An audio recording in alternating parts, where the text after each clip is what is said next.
23. Aunt March settles the question. Illustration, popping in her head now and then. Like bees swarming after their queen, mother and daughters hovered about Mr. March the next day, neglecting everything to look at, wait upon, and listen to the new invalid who was in a fair way to be killed by kindness. As he sat propped up in a big chair by Beth's sofa with the other three close by, and Hannah popping in her head now and then, too. Peek at the dear man, nothing seemed needed to complete their happiness. But something was needed, and the elder ones felt it, though none confessed the fact. Mr. and Mrs. March looked at one another with an anxious expression as their eyes followed Meg. Jo had sudden fits of sobriety, and was seen to shake her fist at Mr. Brooks' umbrella, which had been left in the hall. Meg was absent-minded, shy, and silent, started when the bell rang, and colored when John's name was mentioned. Amy said everyone seemed waiting for something, and couldn't settle down, which was queer, since father was safe at home. And Beth innocently wondered why their neighbors didn't run over as usual. Illustration, he sat in the big chair by Beth's sofa with the other three close by. Page 277.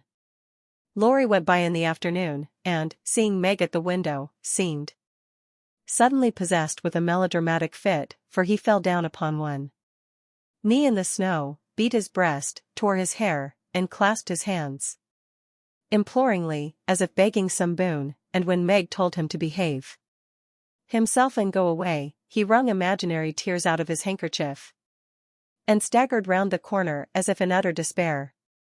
"What does the goose mean?" said Meg, laughing, and trying to look unconscious. "He's showing you how your John will go on by and by. Touching, isn't it?" answered Jo scornfully. "Don't say my John it isn't proper or true," but Meg's voice lingered over the words as if they sounded pleasant to her. "Please don't plague me, Jo. I've told you I don't care much about him, and there isn't to be anything said, but we are all to be friendly, and go on as before. We can't, for something has been said, and Laurie's mischief has spoilt you for me. I see it, and so does mother. You are not like your old self a bit, and seem ever so far away from me. I don't mean to plague you, and will bear it like a man, but I do wish it was all settled. I hate to wait, so if you mean ever to do it, make haste and have it over quickly," said Jo pettishly. I can't say or do anything till he speaks, and he won't, because father said I was too young," began Meg, bending over her work, with a queer little smile, which suggested that she did not quite agree with her father on that point. "If he did speak, you wouldn't know what to say, but would cry or blush. Or let him have his own way, instead of giving a good, decided, no. I'm not so silly and weak as you think. I know just what I should say. For I've planned it all, so I needn't be taken unawares. There's no knowing what may happen, and I wish to be prepared." Jo couldn't help smiling at the important air which Meg had unconsciously assumed, and which was as becoming as the pretty color varying in her cheeks. "Would you mind telling me what you'd say?" asked Jo more respectfully. "Not at all. You are 16 now, quite old enough to be my confidant. And my experience will be useful to you by and by, perhaps, in your own affairs of this sort.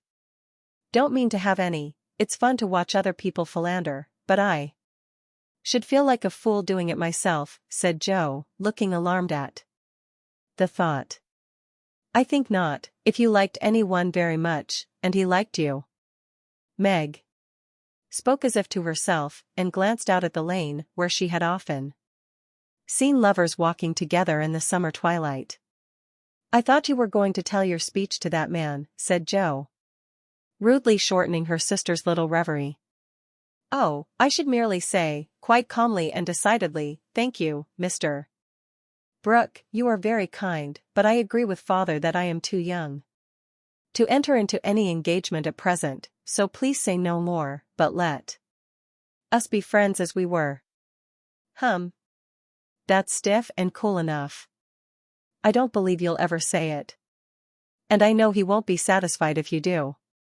If he goes on like the rejected lovers in books, you'll give in, rather than hurt his feelings. No, I won't. I shall tell him I've made up my mind, and shall walk out of the room with dignity. Meg rose as she spoke, and was just going to rehearse the dignified exit, when a step in the hall made her fly into her seat, and begin to sew as if her life depended on finishing that particular seam in a given time. Jo smothered a laugh at the sudden change, and, when someone gave a modest tap, opened the door with a grim aspect, which was anything but hospitable. "Good afternoon. I came to get my umbrella, that is, to see how your father finds himself today," said Mr. Brooke, getting a trifle confused as his eye went from one telltale face to the other. "It's very well, he's in the rack, I'll get him, and tell it you are here," and having jumbled her father and the umbrella well together in her reply, Jo slipped out of the room to give Meg a chance to make her speech and air her dignity. But the instant she vanished, Meg began to sidle towards the door, murmuring, "Mother will like to see you. Pray sit down, I'll call her." "Don't go, are you afraid of me, Margaret?" And Mr. Brooke looked so hurt that Meg thought she must have done something very rude. She blushed up to the little curls on her forehead, for he had never called her Margaret before, and she was surprised to find how natural and sweet it seemed to hear him say it. Anxious to appear friendly and at her ease, she put out her hand with a confiding gesture, and said gratefully, "How can I be afraid when you have been so kind to father? I only wish I could thank you for it." Illustration, shall I tell you how? "Shall I tell you how?" asked Mr. Brooke, holding the small hand fast in both his own, and looking down at Meg with so much love in the brown eyes, that her heart began to flutter, and she both longed to run away and to stop and listen. "Oh no, please don't, I'd rather not," she said, trying to withdraw her hand, and looking frightened in spite of her denial. "I won't trouble you, I only want to know if you care for me a little. Meg. I love you so much, dear," added Mr. Brooke tenderly. This was the moment for the calm, proper speech, but Meg didn't make it. She forgot every word of it, hung her head, and answered, "I don't know," so softly that John had to stoop down to catch the foolish little reply. He seemed to think it was worth the trouble, for he smiled to himself as if quite satisfied, pressed the plump hand gratefully, and said, in his most persuasive tone, "Will you try and find out? I want to know _so_. Much, for I can't go to work with any heart until I learn whether I am to have my reward in the end or not." "I'm too young," faltered Meg, wondering why she was so fluttered, yet rather enjoying it. "I'll wait, and in the meantime you could be learning to like me." "Would it be a very hard lesson, dear?" "Not if I chose to learn it, but please choose to learn, Meg. I love to teach, and this is easier than German," broke in John, getting possession of the other hand, so that she had no way of hiding her face, as he bent to look into it. His tone was properly beseeching, but, stealing a shy look at him, Meg saw that his eyes were merry as well as tender, and that he wore the satisfied smile of one who had no doubt of his success. This nettled her. Annie Moffat's foolish lessons in coquetry came into her mind, and the love of power, which sleeps in the bosoms of the best of little women, woke up all of a sudden and took possession of her. She felt excited and strange, and, not knowing what else to do, followed a capricious impulse, and, withdrawing her hands, said petulantly, "I don't choose. Please go away and let me be." Poor Mr. Brooke looked as if his lovely castle in the air was tumbling. about his ears, for he had never seen Meg in such a mood before, and it rather bewildered him. "Do you really mean that?" he asked anxiously, following her as she walked away. "Yes, I do. I don't want to be worried about such things. Father says I needn't, it's too soon and I'd rather not." "Mayn't I hope you'll change your mind by and by?" "I'll wait, and say nothing till you have had more time." "Don't play with me, Meg. I didn't think that of you." "Don't think of me at all." "I'd rather you wouldn't," said Meg, taking a naughty satisfaction in trying her lover's patience and her own power. He was grave and pale now, and looked decidedly more like the novel heroes whom she admired, but he neither slapped his forehead nor tramped about the room as they did. He just stood looking at her so wistfully, so tenderly, that she found her heart relenting in spite of her. What would have happened next I cannot say, if Aunt March had not come hobbling in at this interesting minute. The old lady couldn't resist her longing to see her nephew, for she had met Laurie as she took her airing, and, hearing of Mr. March's arrival, drove straight out to see him. The family were all busy in the back part of the house, and she had made her way quietly in, hoping to surprise them. She did surprise two of them so much that Meg started as if she had seen a ghost, and Mr. Brooke vanished into the study. "Bless me, what's all this?" cried the old lady, with a rap of her cane, as she glanced from the pale young gentleman to the scarlet young lady. Illustration: "Bless me, what's all this? It's father's friend. I'm so surprised to see you," stammered Meg, feeling that she was in for a lecture now. "That's evident," returned Aunt March, sitting down. "But what is father's friend saying to make you look like a peony? There's mischief going on, and I insist upon knowing what it is," with another rap. "We were merely talking." "Mr. Brooke came for his umbrella," began Meg, wishing that Mr. Brooke and the umbrella were safely out of the house. "Brooke? That boy's tutor? Ah. I understand now. I know all about it. Joe blundered into a wrong message in one of your father's letters, and I made her tell me." "You haven't gone and accepted him, child?" cried Aunt March, looking scandalized. "Hush. He'll hear." "Shan't I call mother?" said Meg, much troubled. "Not yet. I've something to say to you, and I must free my mind at once. Tell me, do you mean to marry this cook? If you do, not one penny of my money ever goes to you. Remember that, and be a sensible girl," said the old lady impressively. Now Aunt March possessed in perfection the art of rousing the spirit of opposition in the gentlest people, and enjoyed doing it. The best of us have a spice of perversity in us, especially when we are young and in love.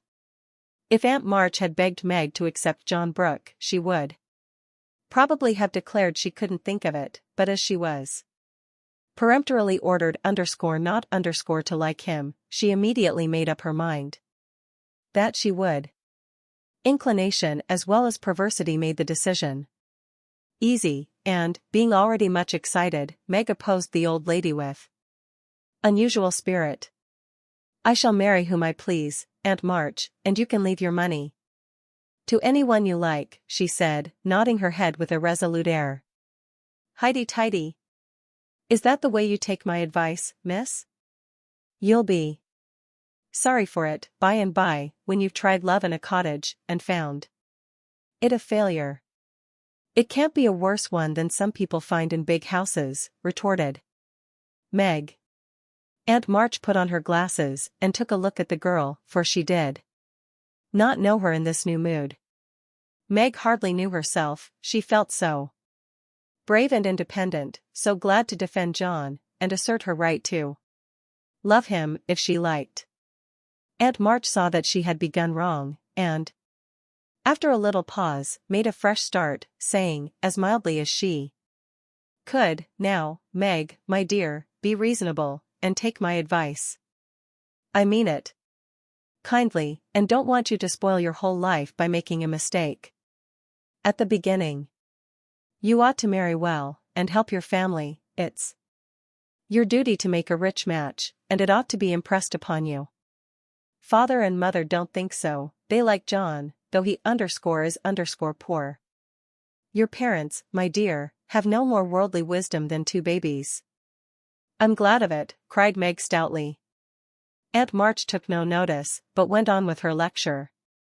This Rook is poor, and hasn't got any rich relations, has he? No, but he has many warm friends. You can't live on friends, try it, and see how cool they'll grow. He hasn't any business, has he? Not yet, Mr. Lawrence is going to help him. That won't last long. James Lawrence is a crotchety old fellow, and not to be depended on. So you intend to marry a man without money, position, or business, and go on working harder than you do now, when you might be comfortable all your days by minding me and doing better? I thought you had more sense, Meg. I couldn't do better if I waited half my life. John is good and wise. He's got heaps of talent, he's willing to work, and sure to get on, he's so energetic and brave. Everyone likes and respects him, and I'm proud to think he cares for me, though I'm so poor and young and silly, said Meg, looking prettier than ever in her earnestness. He knows you have got rich relations, child, that's the secret of his liking, I suspect. Aunt March, how dare you say such a thing? John is above such meanness. And I won't listen to you a minute if you talk so, cried Meg indignantly, forgetting everything but the injustice of the old lady's suspicions. My John wouldn't marry for money, any more than I would. We are willing to work, and we mean to wait. I'm not afraid of being poor. For I've been happy so far, and I know I shall be with him, because he loves me, and I. Meg stopped there, remembering all of a sudden that she hadn't made up her mind, that she had told her John to go away, and that he might be overhearing her inconsistent remarks. Aunt March was very angry, for she had set her heart on having her pretty niece make a fine match, and something in the girl's happy young face made the lonely old woman feel both sad and sour. Well, I wash my hands of the whole affair. You are a willful child, and you've lost more than you know by this piece of folly. No, I won't stop. I'm disappointed in you, and haven't spirits to see your father now. Don't expect anything from me when you are married, you're Mr. Books. Friends must take care of you. I'm done with you forever. And, slamming the door in Meg's face, Aunt March drove off in high dudgeon. She seemed to take all the girl's courage with her, for, when left alone, Meg stood a moment, undecided whether to laugh or cry. Before she could make up her mind, she was taken possession of by Mr. Brooke, who said, all in one breath, I couldn't help hearing, Meg. Thank you for defending me, and Aunt March for proving that you care for me a little bit. I didn't know how much, till she abused you, began Meg. And I needn't go away, but may stay and be happy, may I, dear? Here was another fine chance to make the crushing speech and the stately exit, but Meg never thought of doing either, and disgraced herself forever in Joe's eyes by meekly whispering, yes, John, and hiding her face on Mr. Brooks' waistcoat. 15 minutes after Aunt March's departure, Joe came softly down stairs, paused an instant at the parlor door, and, hearing no sound within, nodded and smiled, with a satisfied expression, saying to herself, she has sent him away as we planned, and that affair is settled. I'll go and hear the fun, and have a good laugh over it. But poor Joe never got her laugh, for she was transfixed upon the threshold by a spectacle which held her there, staring with her mouth nearly as wide open as her eyes. Going in to exult over a fallen enemy. And to praise a strong-minded sister for the banishment of an objectionable lover, it certainly was a shock to behold the aforesaid enemy serenely sitting on the sofa with the strong-minded sister enthroned upon his knee, and wearing an expression of the most abject submission. Jo gave a sort of gasp, as if a cold shower bath had suddenly fallen upon her, for such an unexpected turning of the tables actually took her breath away. At the odd sound, the lovers turned and saw her. Meg jumped up, looking both proud and shy, but that man, as Jo called him, actually laughed, and said coolly, as he kissed the astonished newcomer, "Sister Jo, congratulate us." That was adding insult to injury, it was altogether too much, and making some wild demonstration with her hands, Jo vanished without a word. Rushing upstairs, she startled the invalids by exclaiming tragically, as she burst into the room, "Oh, somebody go down. Quick, John Brooke is acting dreadfully, and Meg likes it." Mr. and Mrs. March left the room with speed, and, casting herself upon the bed, Jo cried and scolded tempestuously as she told the awful news to Beth and Amy. The little girls, however, considered it a most agreeable and interesting event, and Jo got little comfort from them, so she went up to her refuge in the garret, and confided her troubles to the rats. Nobody ever knew what went on in the parlor that afternoon, but a great deal of talking was done, and quiet Mr. Brooke astonished his friends by the eloquence and spirit with which he pleaded his suit, told his plans, and persuaded them to arrange everything just as he wanted it. The tea bell rang before he had finished describing the paradise which he meant to earn for Meg, and he proudly took her in to supper, both looking so happy that Jo hadn't the heart to be jealous or dismal. Amy was very much impressed by John's devotion and Meg's dignity. Beth beamed at them from a distance, while Mr. and Mrs. March surveyed the young couple with such tender satisfaction that it was perfectly evident Aunt March was right in calling them as unworldly as a pair of babies. No one ate much, but every one looked very happy, and the old room seemed to brighten up amazingly when the first romance of the family began there. "You can't say nothing pleasant ever happens now, can you, Meg?" said Amy, trying to decide how she would group the lovers in the sketch she was planning to take. "No, I'm sure I can't. How much has happened since I said that?" "It seems a year ago," answered Meg, who was in a blissful dream, lifted far above such common things as bread and butter.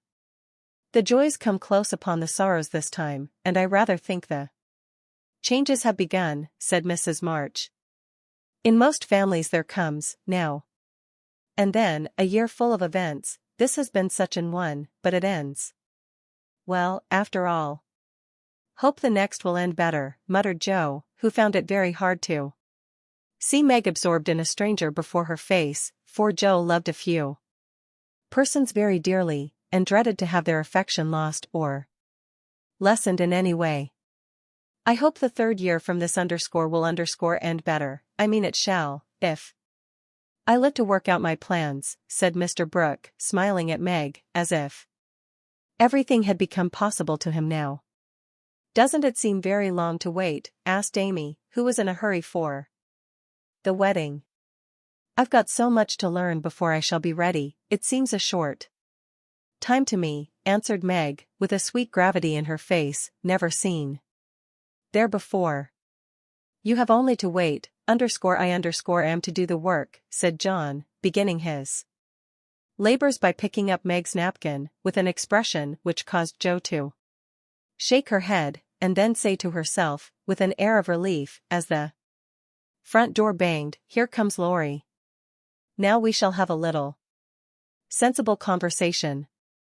But Jo was mistaken, for Laurie came prancing in, overflowing with spirits, bearing a great bridal-looking bouquet for Mrs. John Brooke, and evidently laboring under the delusion that the whole affair had been brought about by his excellent management. Illustration, for Mrs. John Brooke. I knew Brooke would have it all his own way, he always does, for when he makes up his mind to accomplish anything, it's done, though the sky falls, said Laurie, when he had presented his offering and his congratulations. Much obliged for that recommendation. I take it as a good omen for the future, and invite you to my wedding on the spot, answered Mr. Brooke, who felt at peace with all mankind, even his mischievous pupil. I'll come if I'm at the ends of the earth, for the sight of Joe's face alone, on that occasion, would be worth a long journey. You don't look festive, ma'am, what's the matter? Asked Laurie, following her into a corner of the parlor, whither all had adjourned to greet Mr. Lawrence. I don't approve of the match, but I've made up my mind to bear it, and shall not say a word against it, said Joe solemnly. You can't know how hard it is for me to give up Meg, she continued, with a little quiver in her voice. You don't give her up. You only go halves, said Laurie consolingly. It never can be the same again. I've lost my dearest friend, sighed Joe. You've got me, anyhow. I'm not good for much, I know, but I'll stand by you, Joe, all the days of my life, upon my word I will, and Laurie meant what he said. I know you will, and I'm ever so much obliged, you are always a great comfort to me, Teddy, returned Joe, gratefully shaking hands. Well, now, don't be dismal, there's a good fellow. It's all right, you see. Meg is happy, Brooke will fly round and get settled immediately. Grandpa will attend to him, and it will be very jolly to see Meg in her own little house. We'll have capital times after she is gone, for I shall be through college before long, and then we'll go abroad, or some nice trip or other. Wouldn't that console you? I rather think it would, but there's no knowing what may happen in 3 years, said Joe thoughtfully. That's true. Don't you wish you could take a look forward, and see where we shall all be then? I do, returned Laurie.